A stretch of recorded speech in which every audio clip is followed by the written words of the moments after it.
Good evening all friends. स्वागत है सभी का हमारे यूट्यूब चैनल पे।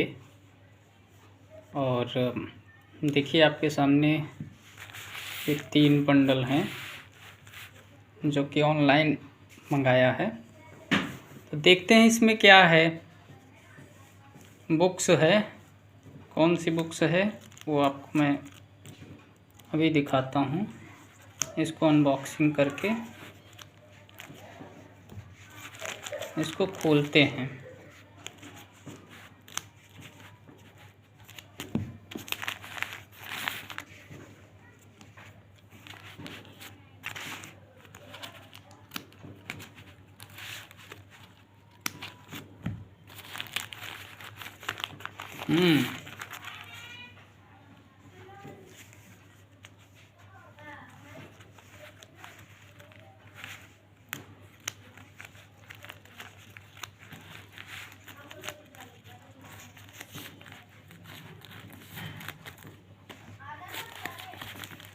थोड़ा आप लोगों को इंतज़ार करना पड़ेगा।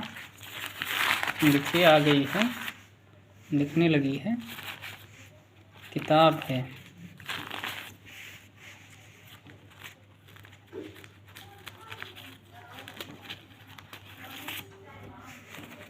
और फाइनली हमने इसको खोल लिया है। निकल जाए यार। ये बुक निकली है, सामाजिक विज्ञान की है बुक। एनसीईआरटी की है, कक्षा 9 के लिए भूगोल की पाठ्य पुस्तक है। तो तैयारी करने वाले सभी विद्यार्थियों के लिए एनसीईआरटी की जो पुस्तकें होती हैं बहुत ही उपयोगी होती हैं। ये आपके बेसिक कॉन्सेप्ट को बहुत ही अच्छे से क्लियर करती हैं। एक समझ विकसित होती है जिससे आप स्टैंडर्ड बुक्स का लाभ उठा पाते हैं। जैसे आपको अगर भूगोल की जानकारी चाहिए तो एनसीईआरटी से शुरुआत करें।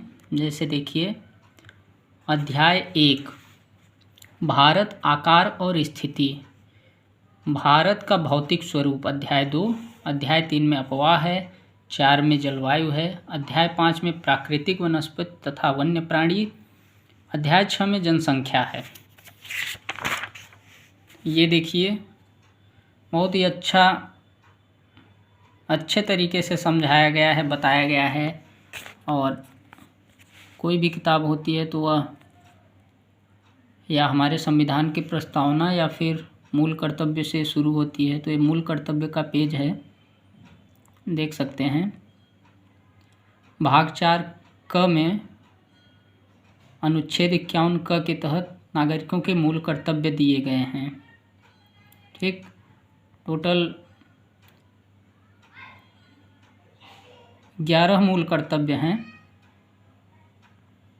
पहले 10 हुआ करते थे, अब 11 हो गए हैं। 86वें संशोधन के द्वारा 6 वर्ष से 14 वर्ष तक की आयु वाले अपने यथास्थिति बालक या प्रतिपाल्य को शिक्षा का अवसर प्रदान करें। तो 11वां मूल कर्तव्य यह जोड़ा गया। मूल अधिकार में भी आता है शिक्षा का अधिकार, तो इसे मूल कर्तव्य भी बना दिया गया है। अब देखिए भारत 1 कक्षा 9 के लिए भूगोल की पाठ्य पुस्तक सामाजिक विज्ञान की है, समकालीन भारत। तो भारत आकार और स्थिति, देखिए कितना अच्छा लिखा गया है कि भारत विश्व की प्राचीनतम संस्कृतियों में से एक है। पिछले 5 दशकों में भारत ने सामाजिक आर्थिक रूप से बहुमुखी उन्नति की है। कृषि, उद्योग, तकनीकी और सर्वांगीण आर्थिक विकास में अद्भुत प्रगति हुई है। भारत का विश्व इतिहास में महत्वपूर्ण योगदान रहा है। अब भारत है कहाँ पे भौगोलिक दृष्टि से, तो ये स्थिति बताइए कि भारत एक विशाल देश है, उत्तरी गोलार्ध में स्थित है। कहाँ स्थित है? उत्तरी गोलार्ध में है। ठीक है, यानी कि पृथ्वी को कैसे बांटा गया है, ये देखिए पृथ्वी कैसी है, गोलार्ध है ना, यहाँ से GMT जाती है, ग्रीनविच मीन टाइम, ठीक। और ये आप देख सकते हैं, इसका मुख्य भाग 8 डिग्री 4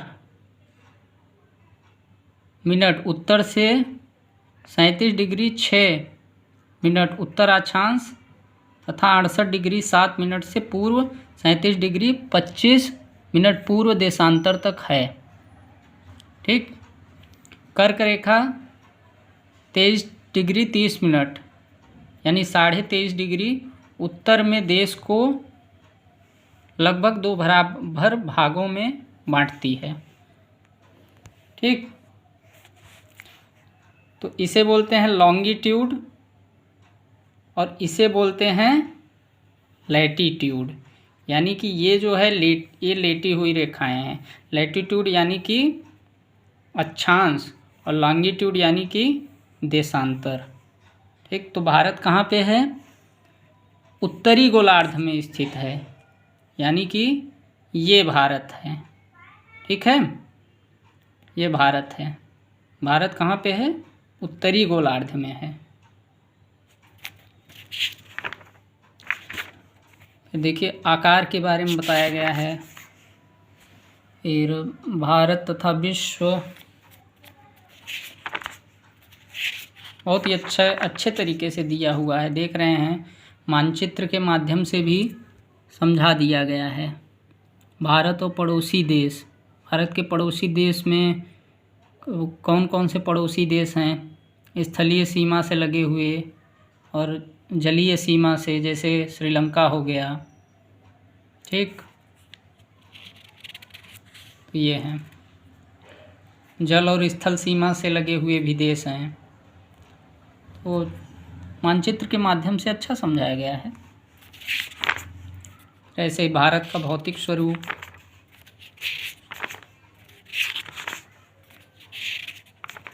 बहुत ही अच्छा है। फिर यहाँ पे ये देखिए कि जैसे ही आपका चैप्टर समाप्त होता है, अभ्यास प्रश्न भी दे दिया गया है। जैसे निम्नलिखित 4 उत्तरों में से उपयुक्त उत्तर चुनिए। कर्क रेखा किस राज्य से नहीं गुजरती है? तो कर्क रेखा 8 राज्यों से होकर गुजरती है, ठीक। 8 राज्यों से होकर गुजरती है, जिसमें गुजरात, राजस्थान, मध्य प्रदेश, छत्तीसगढ़, झारखंड, पश्चिम बंगाल, त्रिपुरा और मिज़ोरम है। तो इस विकल्प में आप देख लीजिए कि लिखा है किस राज्य से नहीं गुजरती है, मतलब कहाँ से नहीं गुजरती है? तो राजस्थान, छत्तीसगढ़, त्रिपुरा से तो गुजरती है, उड़ीसा से नहीं गुजरती है। तो ये ख वाले पे टिक करेंगे। तो देख सकते हैं ऐसे ही और भी बहुत सारे प्रश्न हैं, इन्हें आप देख सकते हैं, ठीक।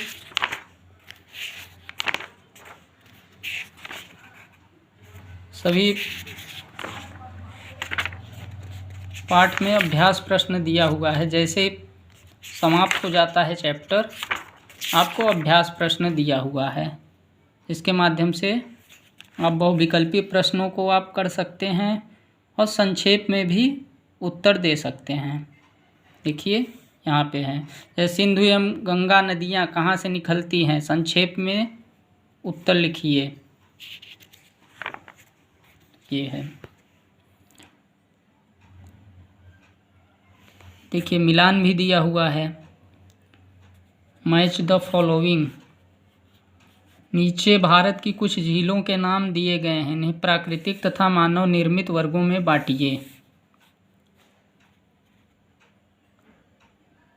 अच्छा, प्राकृतिक झील कौन सी है और मानव निर्मित कौन सी है, उनको लिखना है, ठीक है।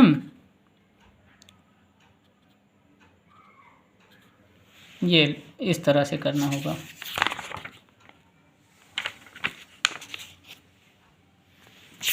ये है, इसके पेज भी काफ़ी अच्छे हैं और बहुत चीज़ें दी गई हैं, देख रहे हैं। जलवायु के बारे में भी बहुत अच्छा समझाया गया है। ये देखिए, भारत मानसून का आगमन, यहाँ पे देखिए ये मानचित्र के माध्यम से बताया गया है। इसको आप पढ़ेंगे तब समझेंगे। ये देखिए, यहाँ भी मानचित्र दिया हुआ है, मानसून का अंत कैसे होता है। ठीक, ये डेट भी दी गई हैं। फिर भारत वार्षिक वर्षा, यहाँ देखिए चार्ट के माध्यम से बताया गया है। 400 से अधिक, 200 से 400 के बीच सेंटीमीटर। हाँ, काफ़ी अच्छा पढ़ने के लिए आपको इस पुस्तक में मिल जाएगा। भूगोल की जो बेसिक जानकारी है वह कक्षा 9 के भूगोल में आपको बहुत अच्छे से मिल जाएगी। जनसंख्या का चैप्टर भी बहुत महत्वपूर्ण है। अभी हाल ही में भारत जो है जनसंख्या के मामले में विश्व में प्रथम स्थान प्राप्त कर लिया है। तो देख लीजिए, यहाँ पे देखिए, मार्च 2011 तक भारत की जनसंख्या 12.106 लाख थी। भारत की जनसंख्या 12,106 लाख थी, 12,106 लाख थी, यानी 121 करोड़,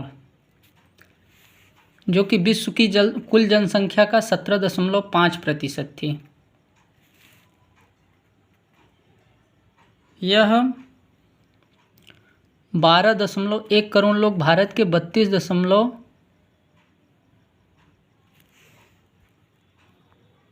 कुछ गड़बड़ दे दिया है लगता है।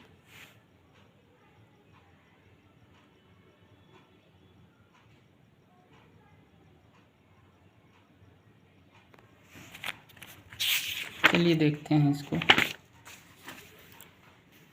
32.8 लाख वर्ग किलोमीटर विश्व के कुल स्थलीय भाग का 2.4% है।